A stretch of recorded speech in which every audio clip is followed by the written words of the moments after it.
upon January 2025, we're 3 months away here. What would you actually do in your position inside of the White House? Way out. And how do you make that happen? This is your chance. That's what you're suggesting today. How would you make that happen? Listen to what I'm saying, okay, and then I'll tell you. Okay. I think Florida is on the way out because of that court decision. I think the faster that it goes out, the better. I'm not going to compel anybody to take it out, but I'm going to advise the water districts. I'm going to give them good information about the science, and I think that fluoride will disappear. If you have any stock in like dental corporations, it might be a good time to invest. Friends, if you have a second or two, click like, comment down below. I would really appreciate it. Thank you guys, and I hope you enjoy the video. Longtime viewers of the channel are aware that I am a huge fan of chess, which brings me to the sponsor of today's video, AnyChess.com. This is a variation of chess that is being developed alongside chess.com, another organization that I've done partnerships with in the past. What's unique about this kind of chess is the introduction of spells. Each turn you take adds 1 mana to your pool, and you can use that mana to cast spells during the game. They've recently launched the alpha version of the game that you can now get exclusive access to using code Hutch. There is a link down in the description below. If you click it, it'll take you to the site. I played it for a couple days now. It is a lot of fun. If you're a fan of chess and you want to experience a new way to play it, check it out. RFK Jr. just said the entire FDA has to go. I'm crashing out. Why don't we just go over to this RFK interview? Oh God, this is when the depression hits, guys. You guys ready for some depression? I'll serve it up for you. Here we go. How does it feel to be a Kennedy helping Donald Trump return to the White House? And have you talked to any of your family? Well, I had a lot of family here. So there was a lot of family that worked on the campaign, and they were here. So we had about 18 people here at the Mar-a-Lago dinner last night, and they're very happy. I'm sure there are members of my family that aren't that happy, but I've received a lot of congratulations from them too. From some of the supporters of Vice President Harris, yeah. You've received messages from. Yeah. For you, what have your conversations been like with Donald Trump? Donald Trump has said that he would put you in charge of the public health agencies. What exactly does that look like? Well, he's been very specific in what he said. He wants me to do 3 things. 1, clean up the corruption of the agencies, particularly the conflicts of interest that have turned those agencies into captive agencies for the pharmaceutical industry and the food industry, the other industries that they're supposed to be regulating. Number 2, to return those agencies to the gold standard science, the empirically. This man is gonna so many staffers. His body count over the next 4 years is going to dwarf Wilt Chamberlain. This man is about to spread his seed like Genghis Khan in Washington, D.C. I'm sorry to get into that graphic detail, but it's true. And we need to be clear-eyed about this stuff. Evidence-based medicine that they were famous for when I was a kid.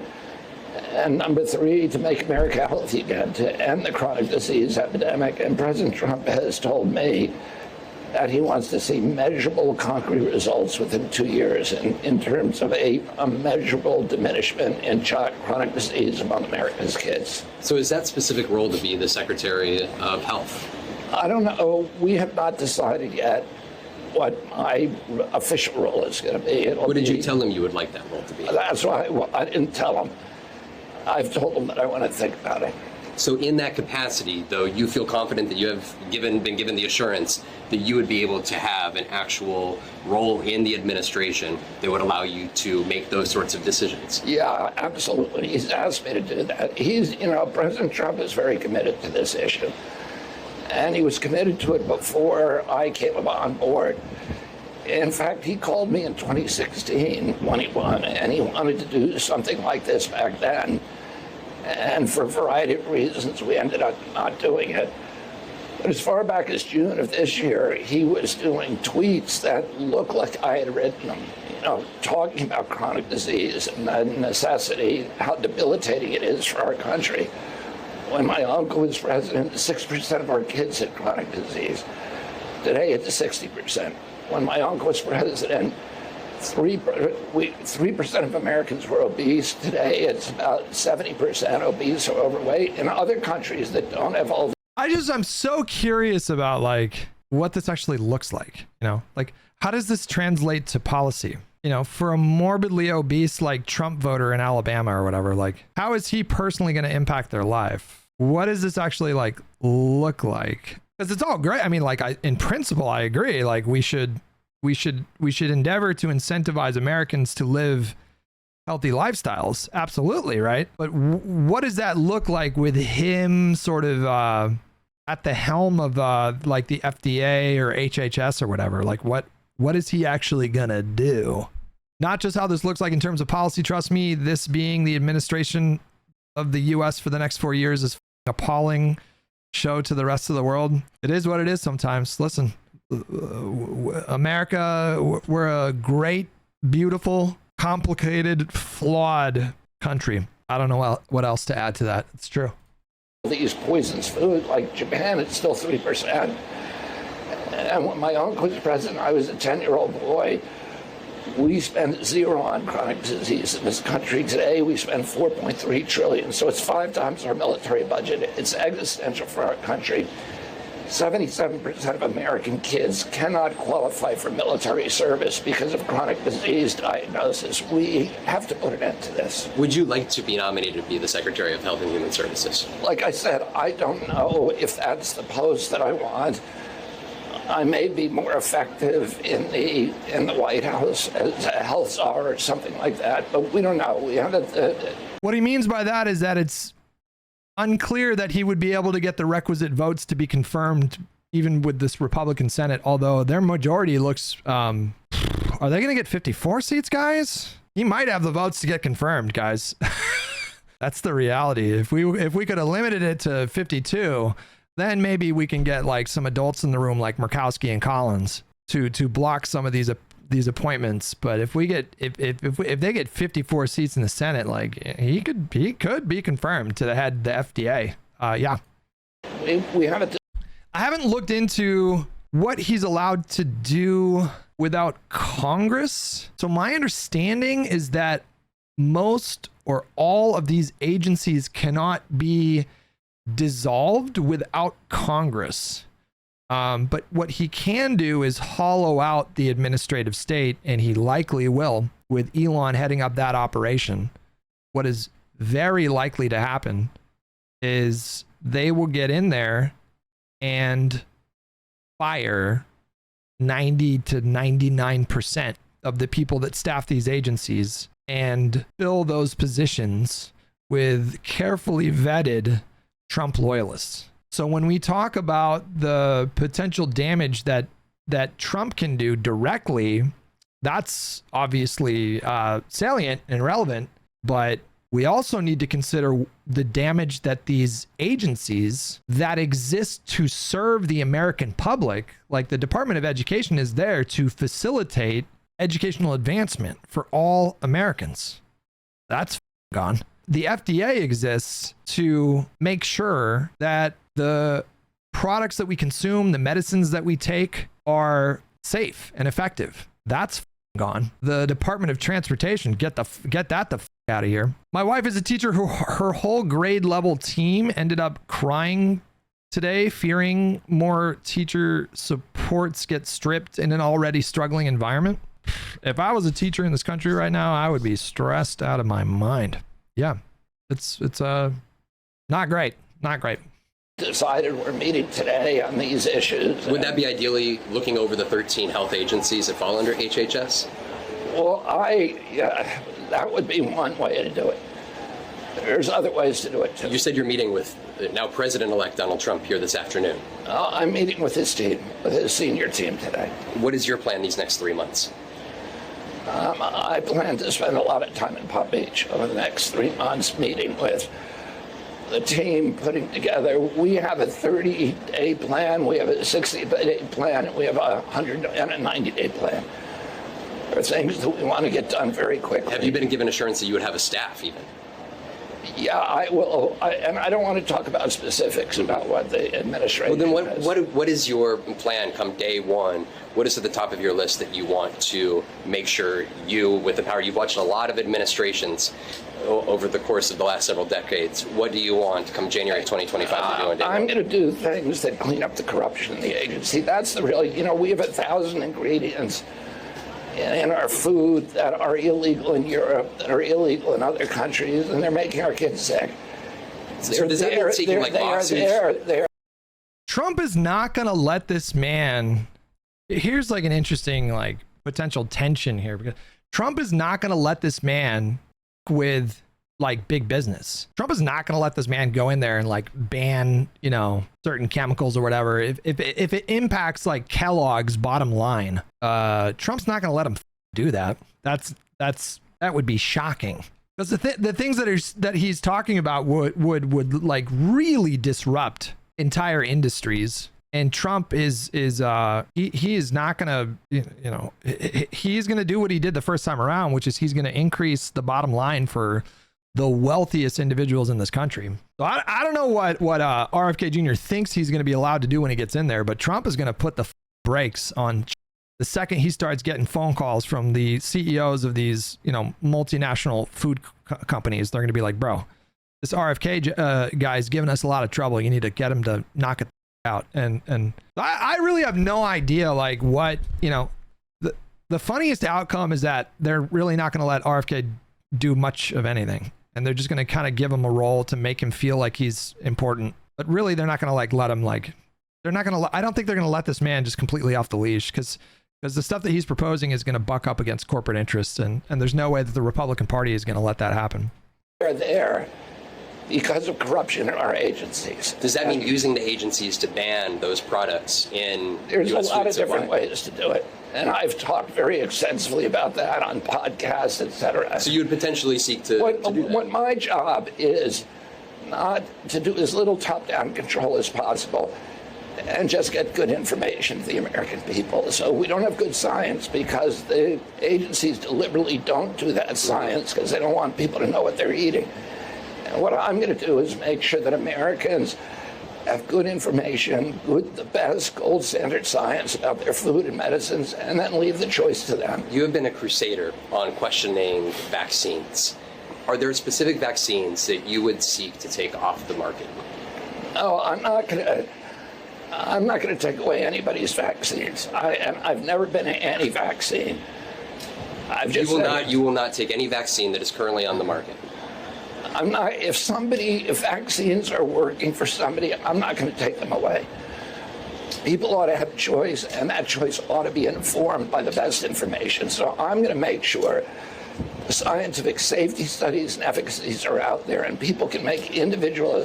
The translation here is he is going to, and this is something that I can see him doing, or Trump allowing him to do. He is going to use the authority of these agencies to produce bullshit data to try to scare Americans into like not taking vaccines. He's just going to pump out a ton of vaccine disinformation with the official seal of the FDA stamped on whatever information they release to the public. And the consequences of that could be like, think of the burden on the healthcare system. So if RFK is successful at convincing tens of millions of parents in this country to have their kids skip the polio vaccine, the cost in terms of the burden of that the healthcare industry will be faced with will be, you know, billions of dollars, billions and billions and billions of dollars.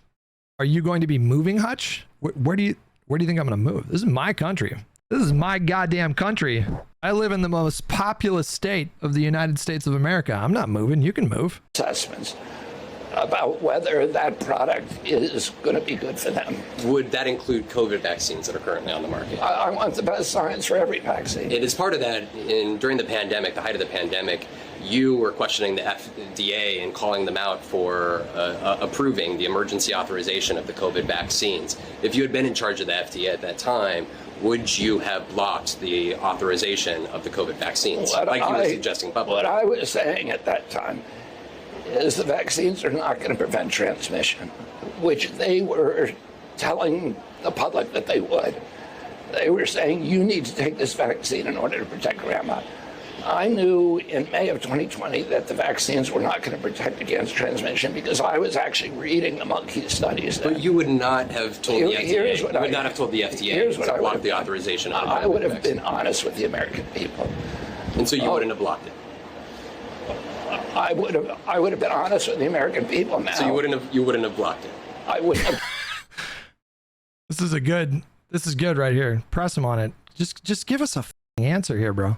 Directly blocked it. I would have made sure that we had the best science, and there was no effort to do that at that time. And if there is another pandemic that were to strike, why should the American public have confidence that you would allow a vaccine to be made available through the market, even it's on Well, I mean, let me point authorization this use? out. That they should not have confidence in the people who are managing our pandemic. We had the worst record of any country in the world. So we had 16% of the COVID deaths in the United States of America. We only had 4.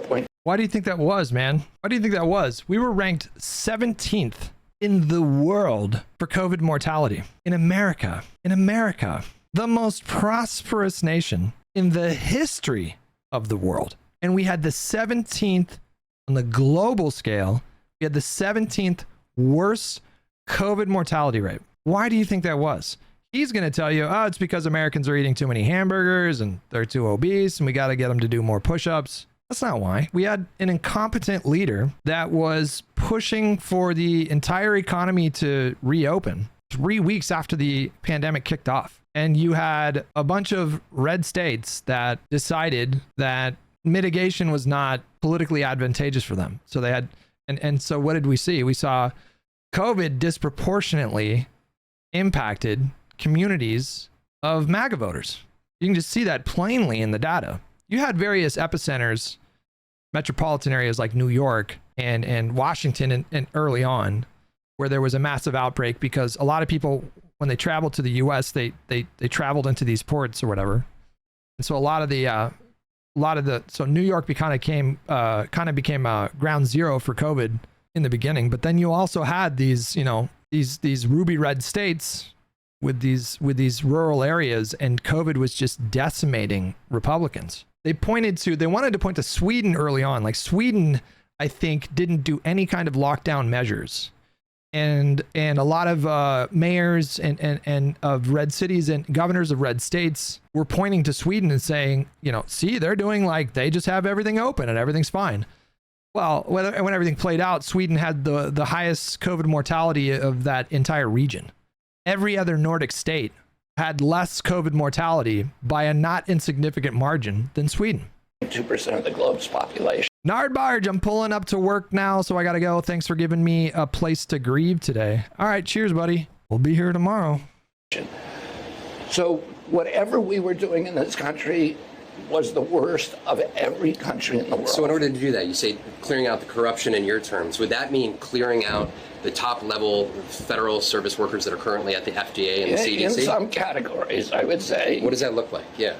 In some categories of workers, there are entire departments, like the nutrition departments at FDA, that have to go. That are not doing their job. They're not protecting our kids. Why do we have Fruit Loops in this country that have 18 or 19 ingredients, and you go to Canada and it's got 2 or 3? Would you eliminate any of the agencies? To eliminate the agencies, as long as it requires congressional approval, I wouldn't be doing that.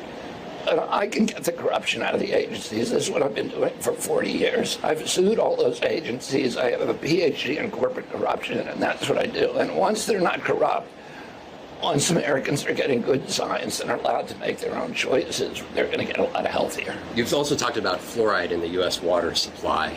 You would seek to ban fluoride in the U.S. water supply? Well, I would advise the water districts that are currently using it that there's a lot of new science out there. And in fact, there's a federal judge decision by an Obama-appointed judge on October 4th of this year in which he sent EPA back to the drawing board and said, you've never done the safety studies on this. And by the way... And so what does that look like without debating, without going back and forth on the science? By the way, and what it shows it's here? lowering IQ in our children. What would you, upon January 2025, we're 3 months away here, what would you actually do in your position inside of the White House? I think fluoride is on its way out. And how do you make that happen? This is your chance, is what you're suggesting to me. How would you make that happen? Listen to what I'm saying, okay, and then I'll tell you. Okay.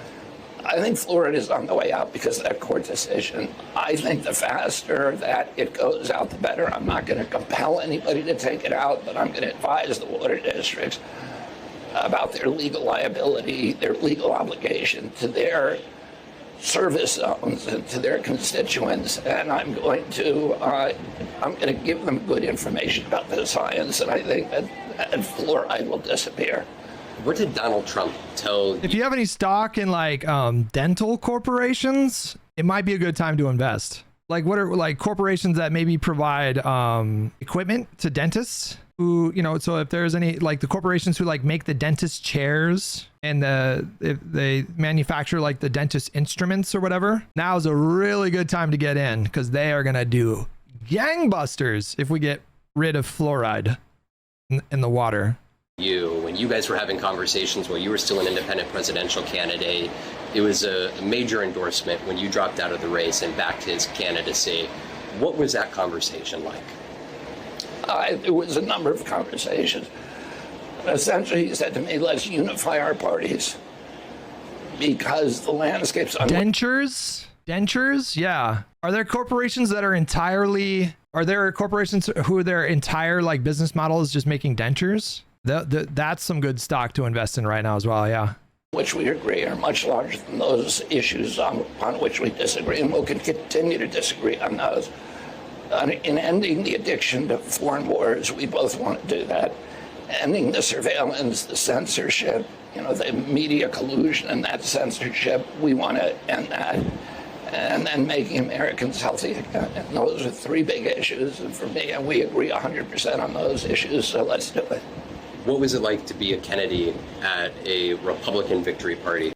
Dental infections requiring IV antibiotics. Let me say that again. Dental infections requiring IV antibiotics increased in Calgary, Canada by 700% when fluoride was removed from the water. It might be a time to go. It might be a good time to go back to school and like pursue a degree in dentistry. We're probably going to need a lot more dentists in the coming years. For president last It was night. very unusual. I never thought I'd be there. Finally here, over the course of the next 3 months, is there any assurance, we have seen this is going to be our second Donald Trump administration, and there was a lot of folks that came into his first White House who came in with what they said were good intentions. Donald Trump ultimately cast them aside, fired them, let them go from the administration. What gives you confidence that Donald Trump is going to be loyal to you and your mission come 2025? Well, President Trump said to me on several occasions, I think it's going to get bad, but do you think we will make it through this? Will we have another election? Yes, I do. I understand people who have serious concerns about this administration. I share those concerns. I don't think we're heading in a good direction, to put it mildly. I don't think we're not going to have an election in 2028. That seems very far-fetched for me. That's a little too far for me. I understand people's concerns, but I've never bought into this idea that, he's just going to stay in power beyond 2028. That being said, the reason I think that is because I think our Constitution is a resilient firewall against that kind of thing. But we have many examples throughout history of power-hungry dictators who kind of circumvent the legal process to make sure that they can stay in power, or in some cases change the legal process to keep them in power. Like for instance, in China with Xi Jinping, they passed a law basically getting rid of term limits. And my understanding is that, so are term limits enshrined in our Constitution, or are they enshrined in the law? It's the Constitution, right? So if you wanted to allow for Donald Trump to have a third term and a fourth term or whatever, you would have to, is it the law or is it the Constitution, guys? I can't remember. Don't we have a Constitution? No, it's an amendment. It's an amendment. They passed an amendment for specifically because of FDR. So in order to do that, you would need, a supermajority of governors. And it's really, really difficult to amend the Constitution. That's I don't think we necessarily need to worry about that, considering the fact that Donald Trump couldn't even get the ACA repealed when he had a bigger majority in Congress than he's going to have now. So the idea that he's going to be able to successfully lobby the rest of the country to pass an amendment to keep him in power. I don't see that happening. The concern with Trump is that he is just so corrupt, and now he's shielded with this immunity decision from the Supreme Court that who knows what he's capable of now, knowing that he can get away, like just with total impunity, get away with a lot. The concern with Trump is that he's going to chip away at what makes our institutions strong and what makes our institutions resilient against people who would endeavor to be a dictator, an authoritarian. We saw it happen time after time after time when he was president the first time, that the courts checked him a lot. Like he ran into limitations on what he was able to do with his power several times by the courts. But you don't want someone who's going to be in there constantly stress testing these guardrails. Because even if the system itself holds, even if the system itself is resilient enough to hold against someone like Donald Trump, who just so obviously has authoritarian tendencies and complete disdain for the law, for the rule of law, you don't want someone in a position like the presidency, like him, who's going to test those boundaries at every turn. Because some of those boundaries may kind of loosen. You know, he may kind of, like, if you smack something hard enough, it's just going to start to get a little loose, right? We've talked about what happened in 2016, and he said, I got there and I wasn't able to, I was not prepared to govern. I was surrounded by corporate lobbyists and corporate CEOs, and they said, appoint that guy, appoint this guy, appoint that guy. And he said, I appointed a lot of bad people. And in fact, there was probably a higher turnover on his cabinet in the first year or 2 years than any other cabinet in history, because he was realizing he appointed a lot of bad people. He said, this time I'm concerned about my legacy. I only have 4 years. I want to leave America better. And the key to that for me is ending the chronic disease epidemic, and I want you to do it. So that was an offer I couldn't refuse. How much of a role do you think you played in his victory last night? How much of a role did he say you had in his victory? I have not had that conversation with President Trump, and the victory belongs to him, not to me.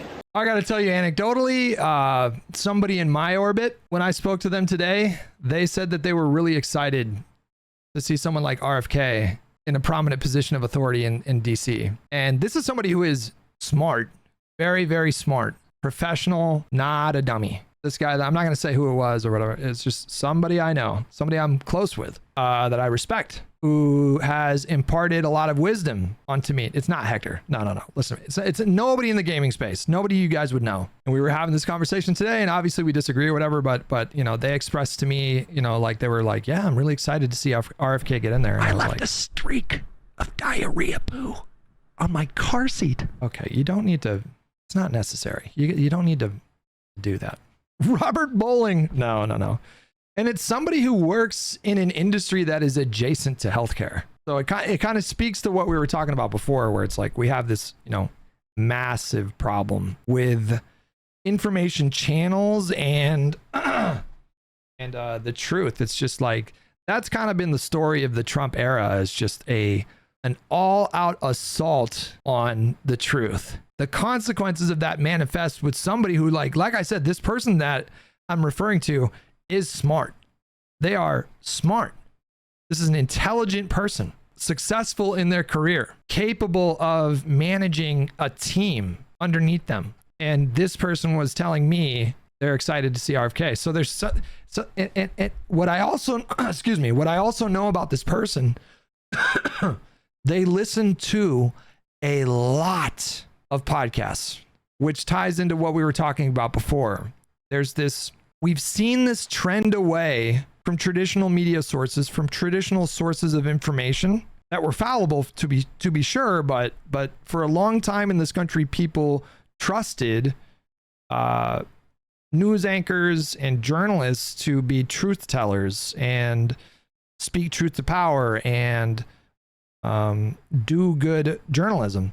And that is collapsed, just collapsed in the post 9/11, post Iraq war, post Trump era. People are getting their information now more and more and more from podcasts. And like I said, we've watched this trend away, you know, and to a certain extent, like I've been a part of that kind of space, like in the spaces that I've occupied on the internet, right? Like kids were watching Respawn videos in the early 2010s, when I was their age, I was watching like Batman the animated series and Spider-Man, So people that, maybe, 20 years ago they would have been watching, or 30 years ago they would have been watching like Leno or Letterman, and now they're listening to like Lex Friedman and Joe Rogan. And I think like I really do think like that, like I'm so interested in the impact of alternative media on this election, because I think it has been enormous. I think Elon buying Twitter and reshaping it to be much friendlier to right-wing messaging and rhetoric. And certainly there's evidence that right-wing kind of provocateurs have been heavily favored on Twitter's new algorithm. Anecdotally, when I go to the For You page, which I don't do normally anymore, but when I go to the For You page, it's a margin of like 9-1. I'll be scrolling, and to the extent that political content is served to me on my feed, it's like 9 conservatives and like Hassan. I think Elon purchasing Twitter and people more and more getting their information from alternative media sources is going to be one of the biggest factors to consider when we're doing a proper post-mortem of this election. Finally, any other specific healthcare policy? Why did the DOJ drop the cases on Trump? Almost like they were political or something. The DOJ are preparing to drop the cases against Trump because it's official DOJ policy to not indict a sitting president. That's why that's happening. It's from an OLC memo, which is the Office of Legal Counsel under the DOJ. It's like their super team of lawyers. There's something called an OLC memo. They issued a memo decades ago, if I recall correctly, that their official policy is that they don't prosecute, indict, pursue charges against a sitting president. So if a president did something that was illegal, you would have to, according to DOJ policy, you would have to either wait until that president served out their term and they were no longer president. And now it really depends on, like, there's a lot of immunity now, according to the Supreme Court. So if a president did something that fell out of the scope of that immunity granted to them by this recent Supreme Court decision, then you could pursue charges after they leave office. If they're in office and they commit a crime that is outside of the immunity provided by that decision, you would have to impeach them in the House, you would have to convict them in the Senate,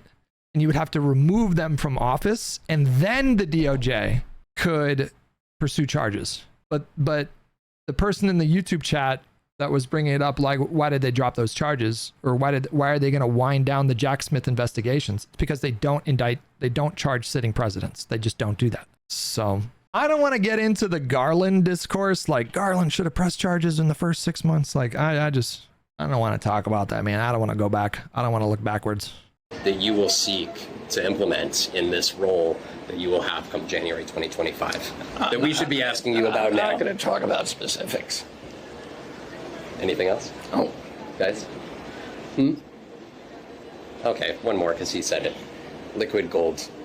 We've been listening to Donald Trump's speeches there, and he says he'll let you do whatever. Now, keep in mind, RFK Jr. was an environmental lawyer for decades. And I guess now he's going to be like super pro oil? Like, what are we doing? When it comes to healthcare policy and vaccines, he said the one thing you can't touch, in his words, was liquid gold with gasoline. What have you told him in response, and was that part of the agreement? No, I understand that that's a big commitment that he's made to his constituents, that he wants to make America energy independent, which I do too. And there are arguments for which he's made right now. The United States is the best regulation of oil drilling. There's still a lot of deficits, fracking gets into people's waters, etc.